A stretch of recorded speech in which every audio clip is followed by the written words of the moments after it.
मैं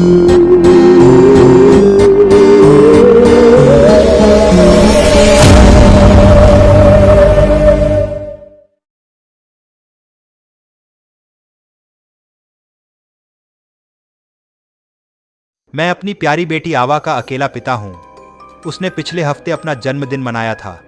मैंने उसे एक सुंदर गुड़िया देकर आश्चर्यचकित करने का फैसला किया, क्योंकि एक बार आवा उस गुड़िया को दुकान के बाहर खड़ी होकर देख रही थी।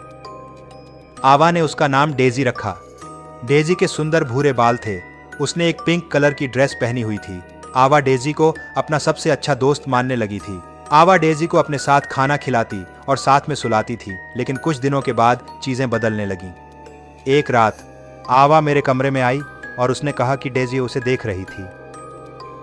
मैंने उसे दिलासा देते हुए कहा कि यह सिर्फ कांच की आंखों वाली एक गुड़िया है, इससे ज्यादा कुछ नहीं। अगले दिन आतंक का एक नया अध्याय खुला।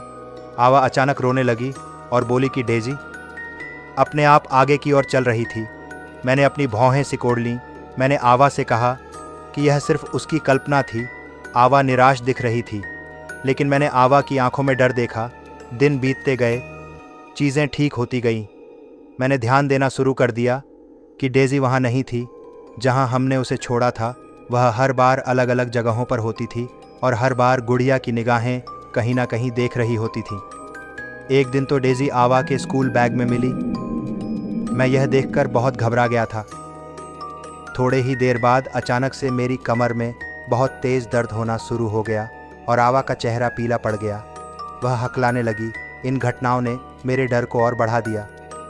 मैंने डेजी को अलमारी में रखने का फैसला किया। आवा ने भी कोई विरोध नहीं किया। हाँ, मैं उम्मीद कर रहा था कि चीज़ें सही हो जाएंगी, लेकिन कुछ दिनों के बाद आवा ने मुझे फिर से बताया कि उसने डेजी को बात करते सुना है। मैं यह सुन के सच में बहुत डर गया। मैं तभी अलमारी के पास गया और डेजी को अलमारी से निकाला और डेजी से चलने और बोलने को कहा, लेकिन डेजी मेरे हाथों में सिर्फ एक मूक गुड़िया थी। अगले दिन जब मैं काम से घर लौट रहा था तो सबसे भयानक दृश्य मेरा घर पर इंतज़ार कर रहा था। डेजी लिविंग रूम के सोफे पर बैठी थी। उसे देखकर मेरा दिल तेज़ी से धड़क रहा था, क्योंकि मैंने उसे अलमारी में बंद किया था तो वह यहाँ कैसे आई।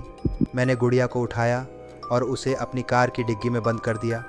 उस रात हमने कई हफ्तों में पहली शांतिपूर्ण नींद ली थी, लेकिन शांति थोड़े समय के लिए ही थी। सुबह सुबह आवा ने मुझे जगाया।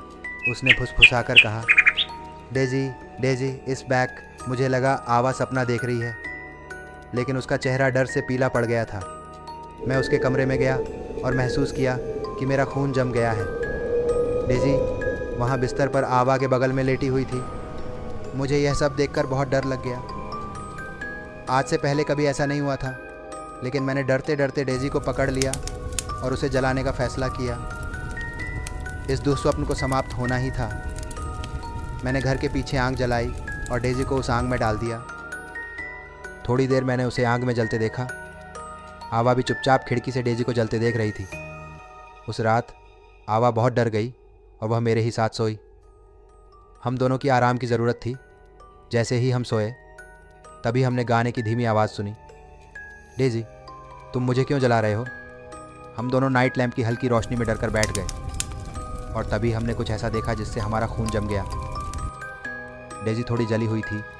आवा के बेड पोस्ट पर खड़ी थी और काली ग्लास वाली आंखों से हमें घूर रही थी। इसके तुरंत बाद हम पुराने जीवन के हर हिस्से को पीछे छोड़कर एक नए शहर में चले गए, खासकर डेजी से दूर। लेकिन आज भी जब वह सब कुछ याद आता है तो आवा और मैं उन कांच की आंखें और वो गाने की आवाज़ को सोचकर कांप जाते हैं।